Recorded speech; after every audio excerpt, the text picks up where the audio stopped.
Então, vamos para a terceira e última parte de Sonhos e Delírios em Gradiva de Jensen. Essa última parte, a gente vai ver particularmente como conduzir um caso de delírio. Vai ter também a apresentação de um segundo sonho, porém, a gente vai focar um pouco mais na questão da condução terapêutica, como é que se deve fazer essa condução.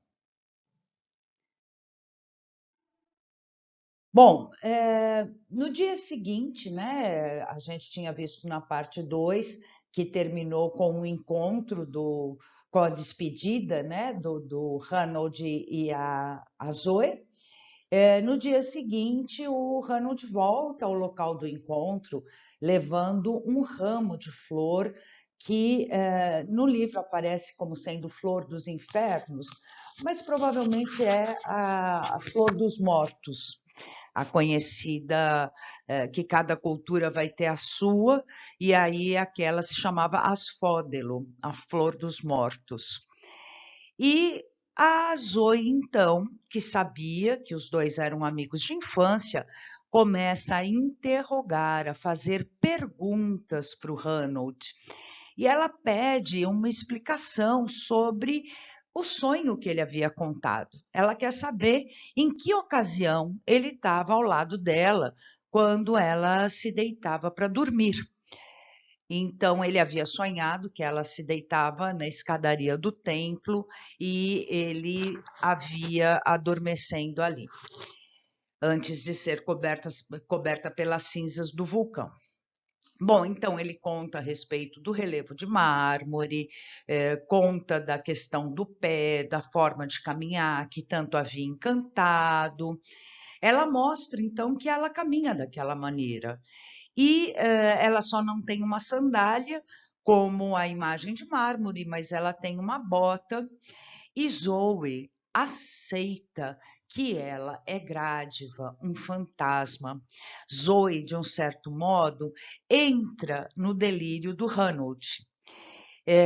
Porém, em toda oportunidade, ela tem uma fala, ela faz algumas falas que têm um duplo sentido. Então, por exemplo, quando ele diz que procurou pelas mulheres ali da rua onde ele morava, alguém que caminhasse daquela maneira e não encontrou ninguém, ela diz: que pena. Talvez essa longa viagem a Pompeia não tivesse sido necessária. Ou seja, nas entrelinhas, eu estava ao lado da sua casa, né? E eu caminho desta forma. Então, neste momento, ela revela o nome dela. Diz que se chama Zoe, apesar de ter entrado no delírio dele e ter aceitado esse lugar de Gradiva. Mas mesmo como Zoe, ela aceita que ela está morta e diz que vai voltar no dia seguinte, no mesmo horário. É interessante observar, né, que eles têm encontros regulares, que tem o local marcado, que tem a hora agendada, quase como um processo de psicoterapia. Freud vai dizer que se nesse momento Zoe tivesse contrariado Ranald, tentando dizer para ele, olha, eu sou sua amiga de infância, como assim? Você esqueceu e tal, que isso não teria tido nenhum sucesso e que mesmo num caso real, só poderia ter sequência um tratamento que tivesse um terapeuta que estivesse no mesmo plano de estrutura delirante, ou seja, que aceitasse, que acolhesse esse paciente com o seu delírio, passando então a investigá-lo o mais completamente possível. O que se quer? Se quer compreender qual é a mensagem que este delírio está transmitindo. Essa crença profunda, né, que o paciente tem no delírio não provém dos elementos falsos. Quem está olhando de fora está achando uma barbaridade tudo que ele está dizendo, né? Porém, este delírio contém elementos de veracidade e o paciente acredita no seu delírio muito mais pelo que ele tem de verdadeiro, mas nem ele sabe, do que pelo que ele tem de falso.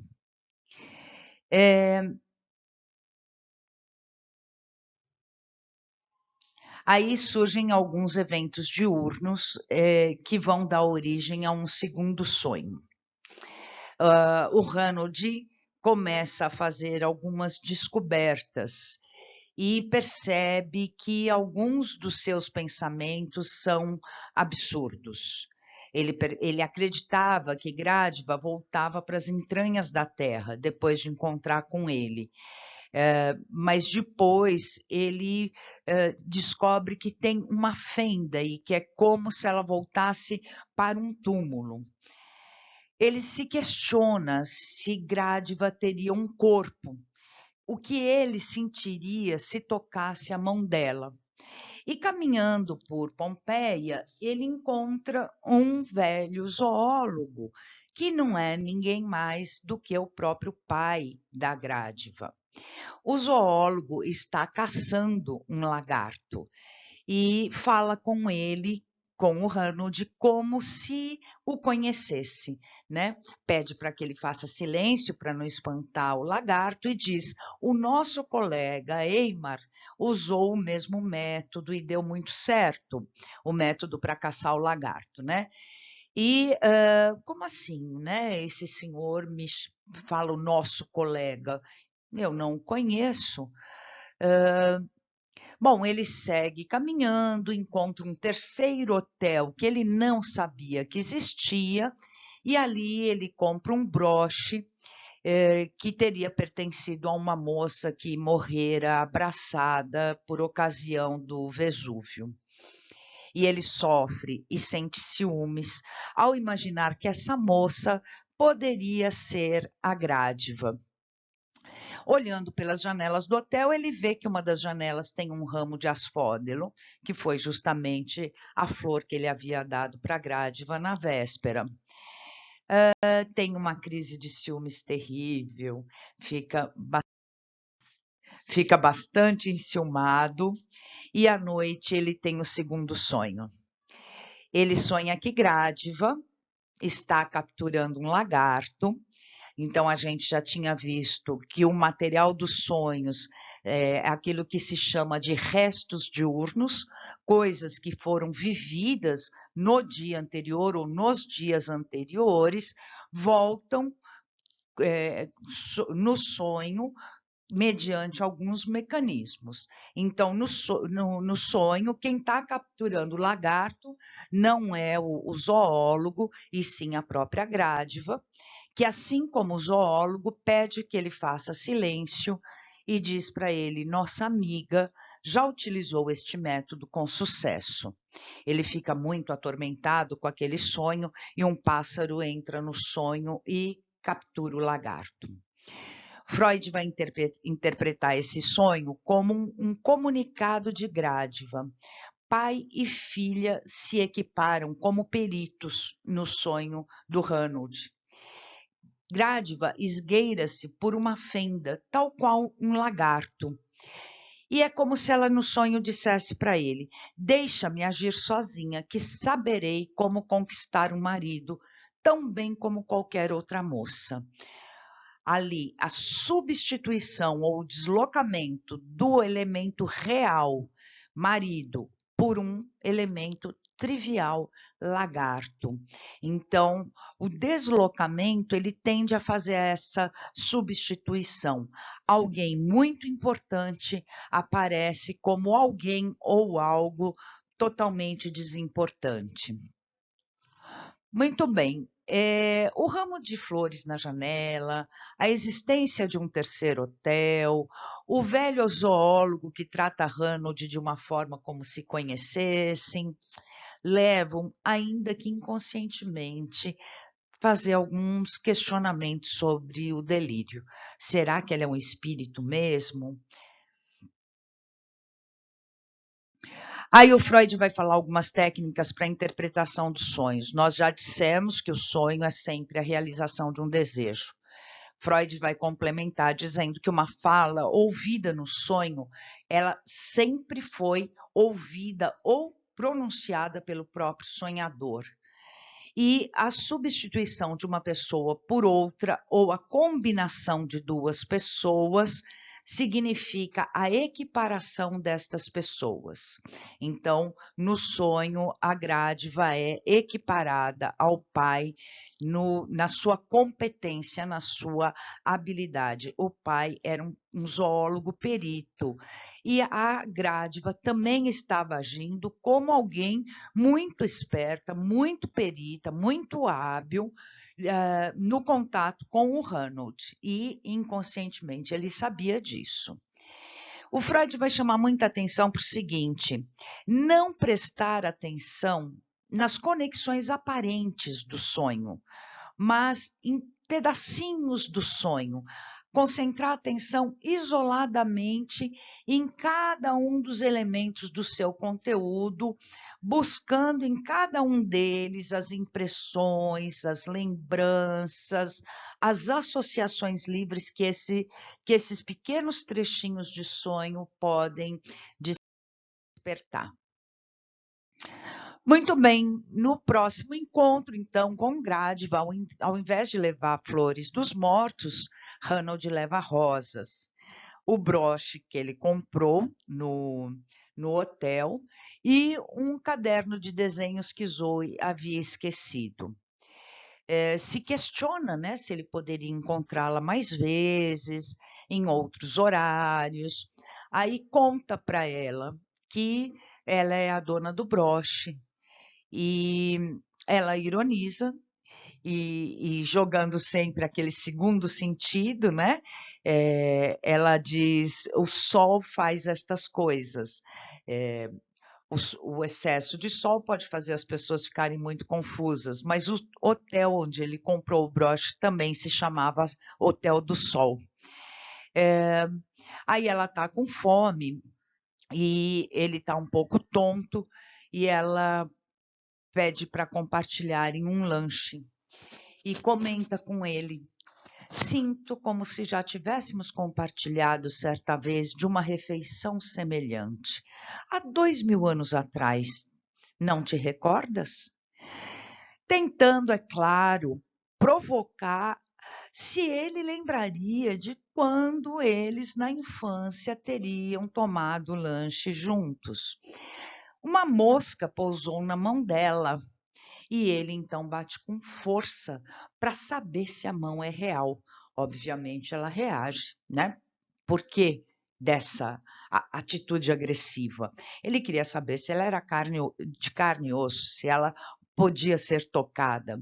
E nesse momento aparece um casal que vai desmoronar o delírio do Ranald, porque eles são conhecidos da Zoe e conversam com ela normalmente e ela responde para eles.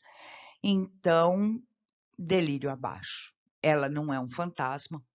As pessoas também a veem, as pessoas conversam com ela e ele foge atordoado.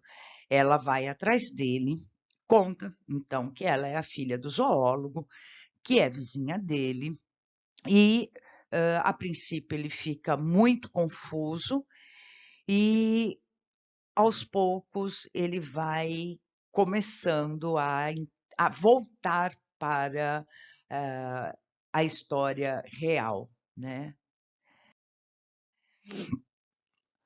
Então a Zoe lembra dos jogos infantis, relata sua solidão diante do pai tão devotado ao trabalho, diz o quanto ele havia sido importante para a infância dela, o repreende por ele haver esquecido dela, porque eles se cruzavam em alguns locais, eles moravam perto e ele passava por ela como se nem a conhecesse. Freud tem uma frase muito poética nesse texto, em que ele diz: a fuga é o instrumento mais seguro para se cair prisioneiro daquilo que se deseja evitar, né? Fugindo de Zoe, Ranald cria Gradiva e acaba indo ao encontro dela. E uma outra coisa que Freud também vai lembrar é que quando os sentimentos reprimidos retornam, eles emergem da própria força repressora. Pois então, o método psicanalítico não se limita apenas a tornar consciente o que foi reprimido e a fazer o esclarecimento, né, esse consciente, coincidir com a cura.